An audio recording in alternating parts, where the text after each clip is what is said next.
are these people? I didn't want to have to do this, but we're gonna have to get a little harsh here. Sorry, children. Yeah, thank you. Electronic Intifada, Nora Barrows-Friedman. You know, they're a 2024 Indie Media Award honoree. All right. The Israeli army is forcing Palestinian families to flee Beit Lahia in North Gaza to makeshift tent encampments in Gaza City, and that was like 5 days ago. And look at the rubble behind these kids. Go ahead. Did you see the thing that Caitlin posted recently about like one. She was just talking about like how, you know, some of the stuff gets to you, you know, and there was like a kid with a rollerblade, like literally having like a rollerblade on his hand to like, because he has no legs. Yes. And that's what he's using. I saw that. Was heartbreaking. Yes, it's terrible. So, her headline is again that Gaza has become a graveyard for children, UNICEF says.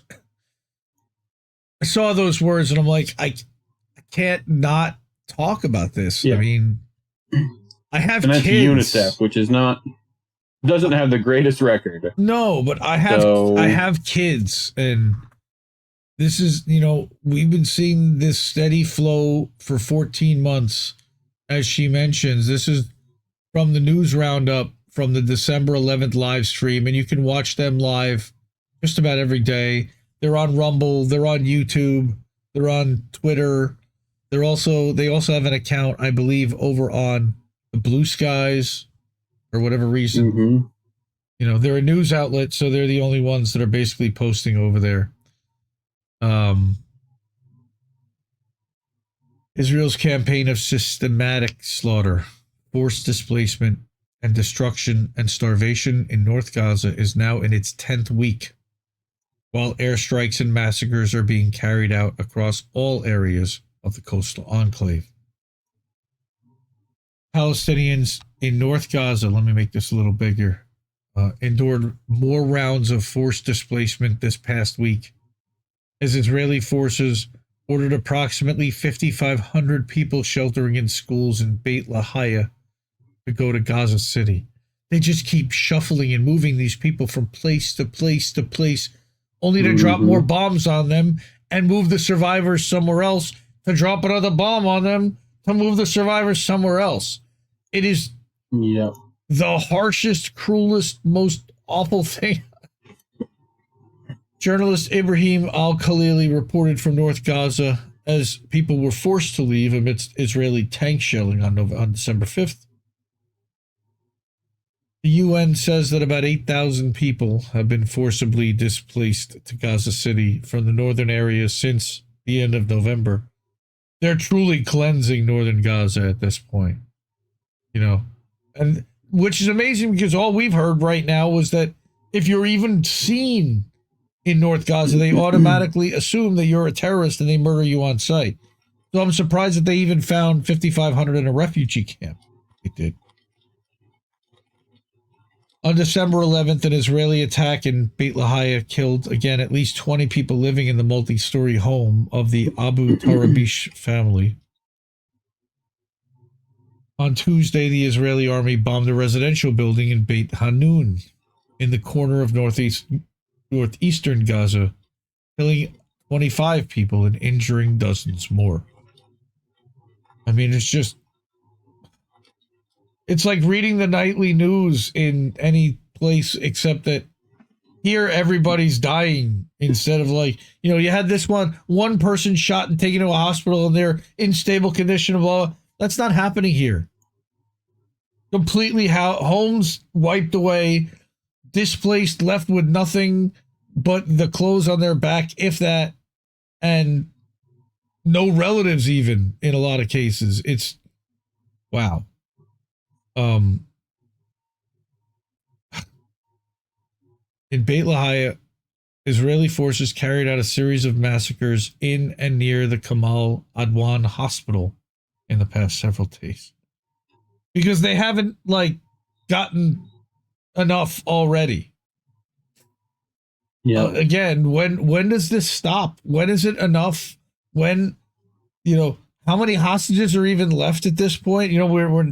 They've dropped the guys of the hostages.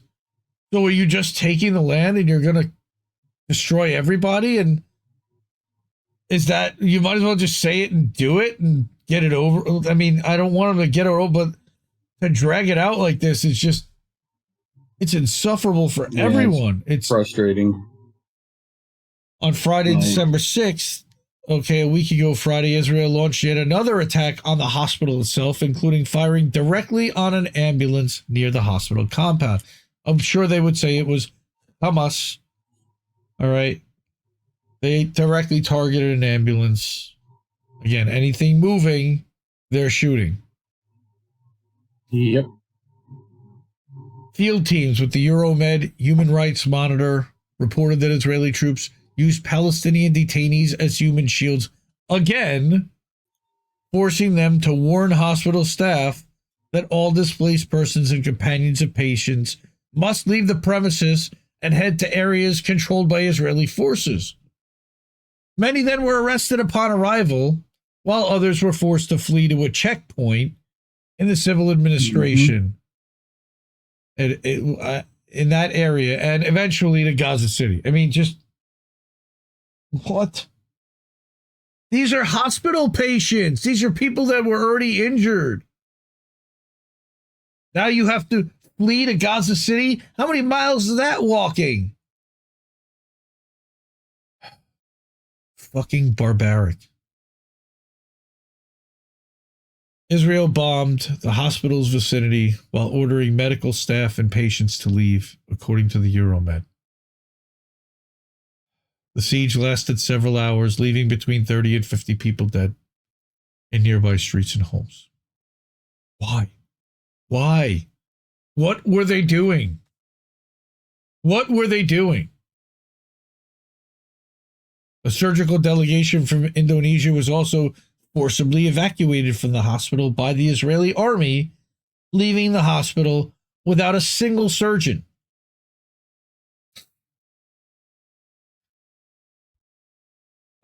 Who are these people? War crime after war crime after war crime after motherfucking war crime. Worst. And here they are. Here's the statement from the delegation. Assalamualaikum warahmatullahi wabarakatuh. We are from Mercy Indonesia. We just come from Kamal Adwan Hospital.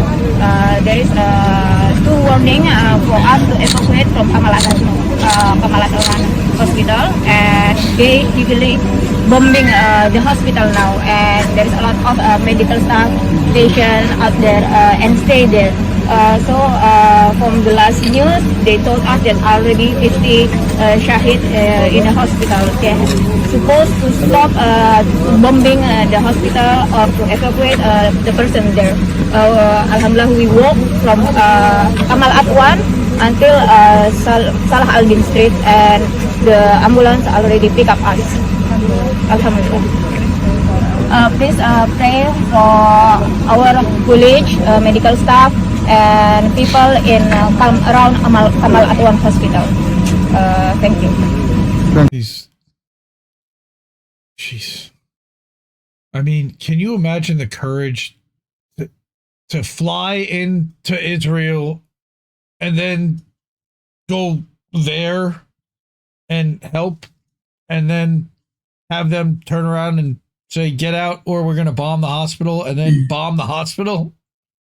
Like, without you even having a chance to get out? Crazy, man. According to the hospital's director, 4 members of his medical staff were killed and many others were injured.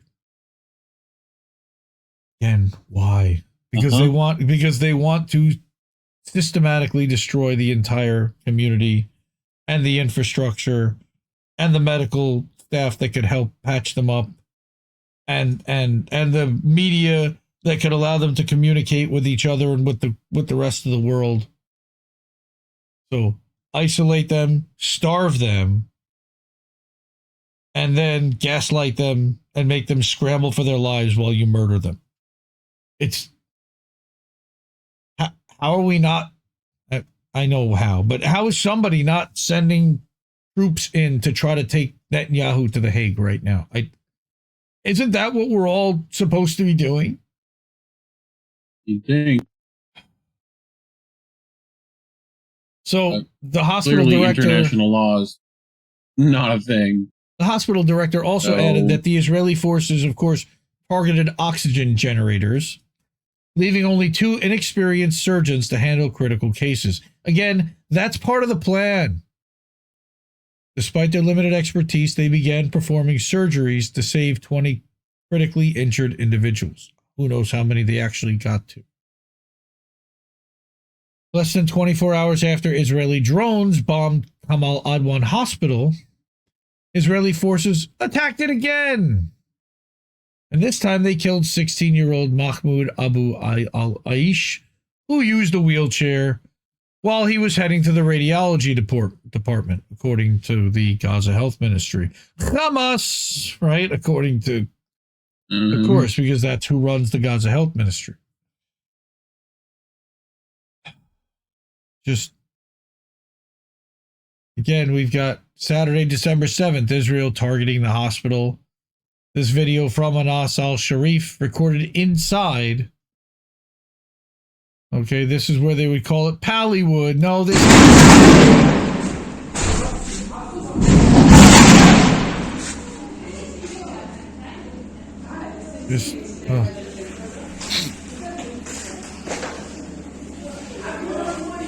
shaking the fucking building.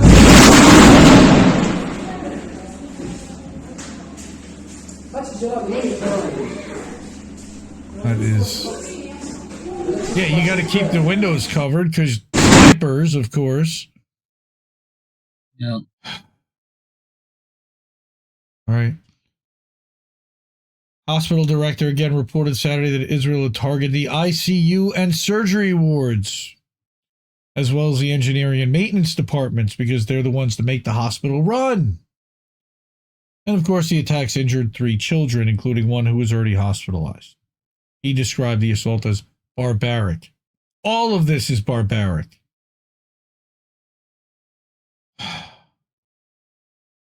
Then you've got Al-Mawasi, more displaced Palestinians burned alive. Not playing that one.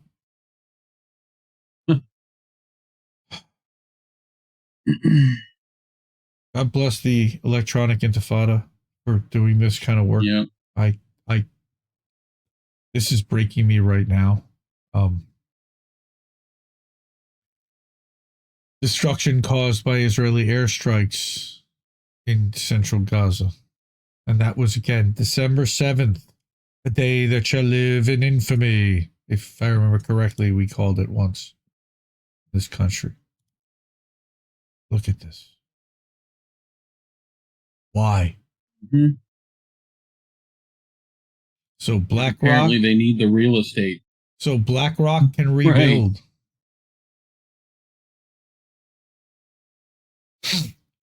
Right.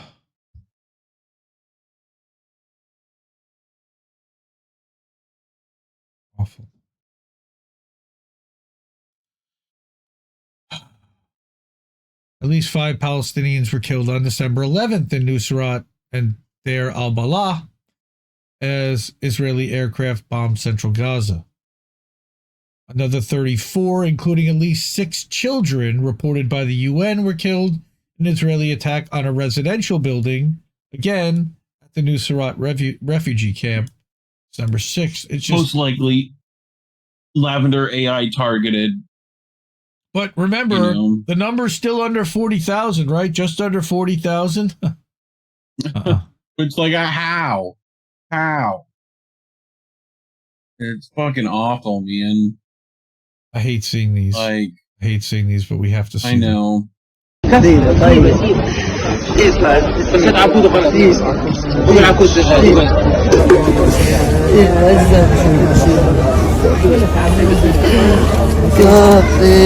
can't. A minute 20. I can't. I know, dude. It's fucking awful. How do you live with that? Every day, day in, day out. I don't know. I don't know. Stronger people than me. It's hard to even look at and know that it's being done in your name. And I know. And that we're funding it and we're arming it and we're responsible for this.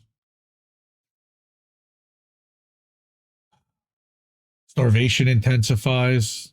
Again, Nora Barrows-Friedman talking about that World Food Program, talking about how over 50 days, almost no food has reached northern Gaza, which is the plan from Israel.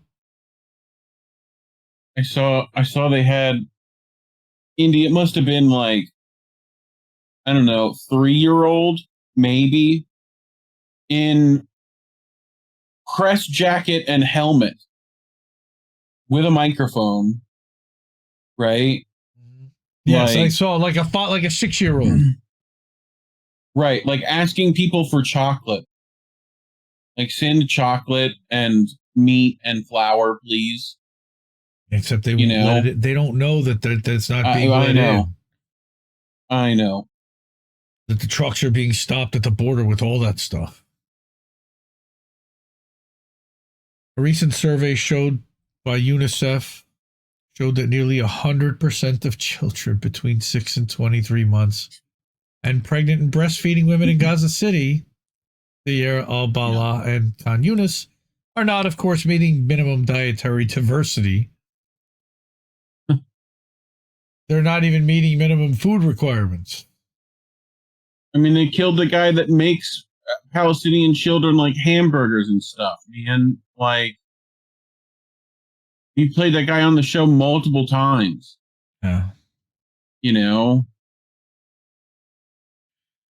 This was also the 1-year anniversary this week of Rifat's murder. And his book went published, and hopefully it made the bestseller list. A bunch of people had pre-ordered it. Try to make that happen. But finally, as they always do, they want to share images of people expressing defiance and resilience in the face of Israel's campaign of destruction. This week, Translating Palestine and the Samir Project, local social media and aid groups honored the sanitation workers in northern Gaza. These workers are mostly volunteers. They receive irregular and scarce wages. I mean, who's got money to pay them? All right. The narrator says today is day 430 of the war, and despite the difficult circumstances, they are creating hope. And by cleaning our streets in Gaza, Gaza will be, God willing, even more beautiful than it once was. I mean, just wow. اليوم 430 في الحرب، ورغم الظروف الصعبة إلا إنهم بيصنعوا الأمل وبنطوا شوارعنا في غزة، وغزة إن شاء الله راح ترجع أحلى من الأول. يعطيك العافية. الله يعافيك. لا خير.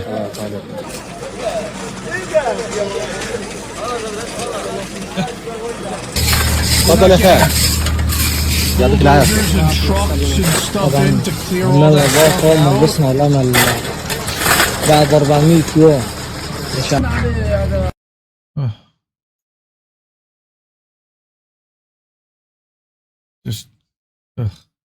But worse, it only gets worse because we brought another Indie Media Award honoree. I only went to the best of the best for this because it's just so rough and you don't know who's telling you what. Sharon Zhang, UN officer, says that Israel's bombs are evaporating Palestinians' bodies in Gaza. They're not even finding the remains of people. Now, how do you count bodies when there are no bodies left to count? Literally.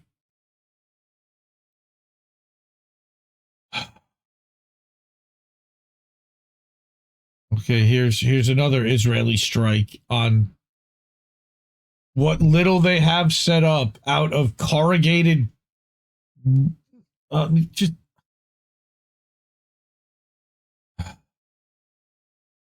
Israel is dropping bombs on Gaza with such destructive power that the strikes are disintegrating Palestinians' bodies.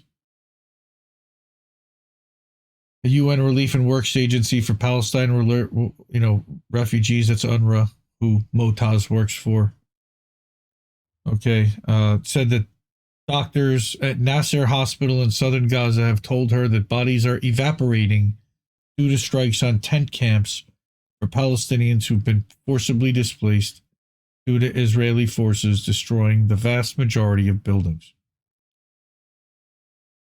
Doctors speak about the strikes so fierce and relentless. People are now sheltering in tents. They have much less protection than they did a year ago when they were in buildings. Again, part of Israel's plan. They're telling me that bodies are completely evaporating and they're not even finding remains of people after the strikes because there's no protection for them at all. Many Palestinians in Israel's designated humanitarian safe zone, gaslighting motherfuckers, in southern Gaza are sheltering in tents and makeshift shelters after being displaced. That's the nice way of saying having their homes bombed and destroyed for multiple times. Despite these tent camps being relatively bare because they killed everybody else, with little but tarps and cloths above families' heads, Israeli forces still have dropped 2,000-pound bombs and other bombs with huge destructive power on the region. Why? Because, well, they've got to use all that ammo so they can replenish it with American money, right? They got that cash coming in. Just last week, Israeli forces bombed the safe zone in al-Mawasi, killing at least 23 Palestinians, including 4 children. Strike targeted a densely populated tent camp and caused a fire to break out that reportedly burned people alive, one human rights group said, as Nora had reported in her previous article. The doctors are beside themselves because not only are people being killed in the bombs and strikes, they're now also watching them die from illnesses that would normally be treated, but they don't have the medication, they don't have the medical care, they don't have the anesthesia, the penicillin, the basics, the bandages, the diapers, the insulin. So diabetics are dying in the streets. Again, part of Israel's plan. But everybody says, Israel's, I don't know, whatever. Fuck those guys. Yep. Israeli forces have been blocking the vast majority of humanitarian aid from entering Gaza, while reportedly empowering looting gangs who attack and seize what little aid Israel does allow in. This month, UNRWA said it's been forced to stop using the main aid crossing Kerem Abu Salem, due in part to Israeli-sanctioned violence in the region. Nothing happens without Israel allowing it to happen right now. They have eyes on everything. UN agencies have warned that the entire humanitarian operation across Gaza is collapsing. Again, part of Israel's plan. They've designated UNRWA a terrorist organization. The lack of aid like food and medical supplies is the worst in the north, like we said earlier, the current focal point of Israel's ethnic cleansing campaign. According to the Office for Coordination of Humanitarian Affairs for the occupied Palestinian territories, IDF has been blocking nearly all aid from entering northern Gaza for 66 days after the start of Israel's escalated invasion there in October. I don't know if you would notice that there was any kind of escalated invasion, but okay. But this has left an estimated 65 to 75,000 people there without access to any food, water, electricity, or reliable health care, as mass casualty incidents continue to be reported. Again, part of the plan. I know I'm repeating myself pretty often. I know. We do it frequently every week. The Gaza Health Ministry warned on Tuesday that there were roughly 60 patients at an Indonesian hospital. How about that? who are at imminent risk of dying of starvation and dehydration due to the blockade, while they evacuated all the doctors and everybody else. Meanwhile, more people in need of medical care each day due to Israel's bombing campaign. You know, we've covered this. We've been talking about healthcare workers and how they've been systematically destroying the healthcare system intentionally for a long time. Sharon is great. This was one of the good ones from her, for sure. Let's go show everyone the amazing INN supporters Wall of Fame. Thank you so much to everybody who has already contributed and supported INN and independent media, and supported the media they want to see, because we don't have advertisers, we don't have corporate donors or supporters, corporate funders. We don't read promo codes, we don't pitch product, although we do have a merch store now. We've got you guys. So again, thank you so much.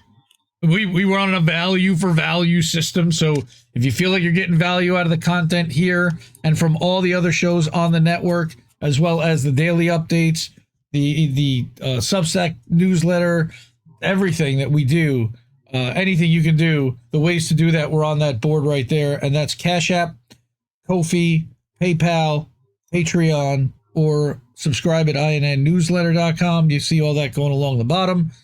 You can find all the links at indienews.network. And thanks for watching and for supporting independent media.